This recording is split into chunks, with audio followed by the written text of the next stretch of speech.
Hi 7th graders, I'm going to show you really quick how to take your pulse for your guys' heart rate lab today. So there's two ways that can work. If you have someone helping you out, they can do your pulse on your wrist, which is probably easiest for them to do.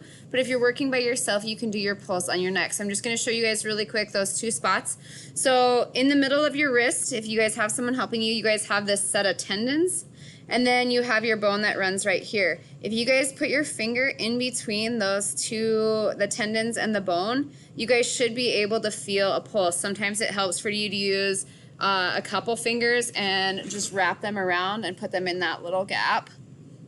You don't want to press too hard because it's not a huge artery. So if you press gently, you guys should be able to feel a little pulse in there. Okay, if you're doing it by yourself, probably the best way to do it where you guys get a really strong pulse is your carotid in your neck. You guys have your windpipe, your trachea right here, and then you guys also have this muscle that runs right here.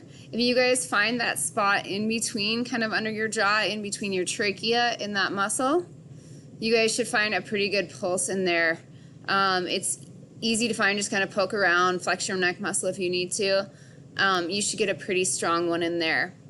So what you guys will do is you'll test your pulse for 15 seconds and then you'll do a little bit of math. So your whole point is to find out how many heartbeats you have in a minute. So if I were to look at this, if I were to look at a clock and count my pulse for 15 seconds, I'd have 15 beats per minute, beats in 15 seconds. Since I can count to 15 4 times in a minute, I'm going to go ahead and multiply 15 times 4. So my pulse would be about 60 beats per minute. Okay, so my heart is beating 60 times in a minute. So you guys don't have to measure for the whole minute. You just have to measure and count for 15 seconds and then multiply that by 4. Okay, 60 is a pretty average number for a heart rate. Okay, so 50 to 60. If you guys are over 100, I would be worried unless you guys just did a workout activity, which you guys will see today. All right, I hope you guys are having a good day. I'll talk to you soon. Bye.